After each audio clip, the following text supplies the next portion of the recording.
Samajwadi party के राष्ट्रीय अध्यक्ष अखिलेश यादव रविवार को अपने गृह इलाके सैफई पहुंचे।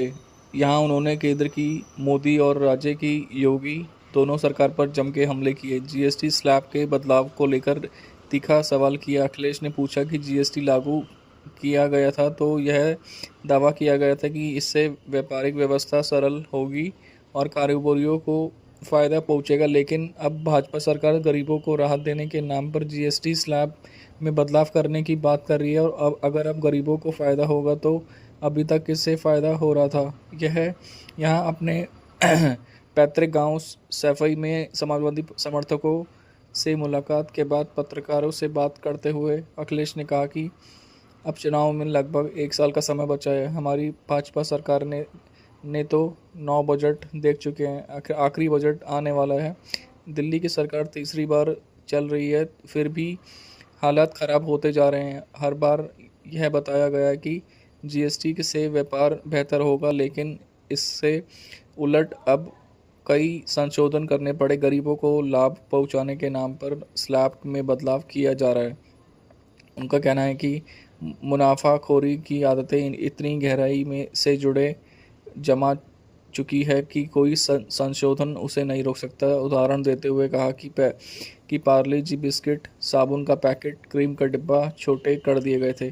क्या अब ये बड़े पैकेट में वापस आएंगे? भाजपा राज में मुनाफाखोरी की आदतें इतनी गहरी हो चुकी हैं कि उनका कोई इलाज नहीं है।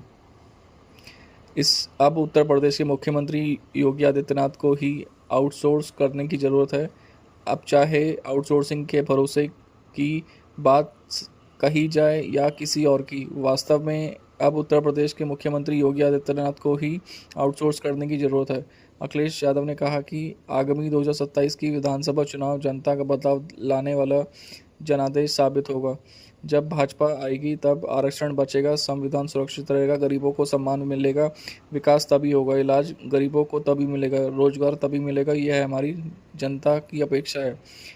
इकाना स्टेडियम को लेकर सवाल किए जाने पर अखिलेश ने व्यंग्यपूर्व कहा कि जब मुख्यमंत्री योगी आदित्यनाथ इकाना स्टेडियम में जाते हैं तो जनता वहां से भाग जाती है। यह स्टेडियम समाजवादी पार्टी सरकार ने बनवाया था, लेकिन भाजपा सरकार ने इसे चालू नहीं कर सकी। अगर सैफई का स्टेडियम चालू होता तो यहाँ भी खेल आयोजन होते, लेकिन भाजपा सरकार ना तो इसे चालू कर रही है और ना ही मैच करवा रही है।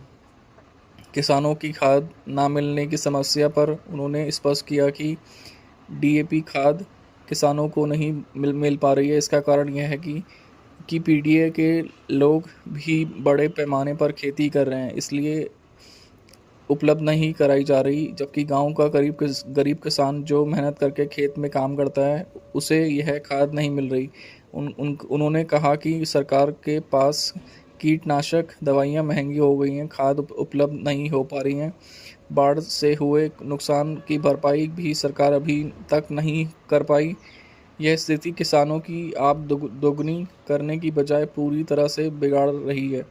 अमेरिकी टैरिफ पर कटाक्ष करते हुए उन्होंने कहा कि हमारे भदोही, कारपेट, मुरादाबाद, मेरठ, फिरोजाबाद सहित तमाम एक्सपोर्ट सेक्टर पर पाबंदी लग गई है। यह उद्योग पहले विश्व स्तर पर पहचान रखते थे, लेकिन अब अमेरिका टैरिफ ने इनके कारोबार को रोक दिया है। ऐसा लग रहा है कि भाजपा नेताओं के मुंह पर खुद टैरिफ लग गया है, क्योंकि इस पर कोई जवाब नहीं दिया जा रहा।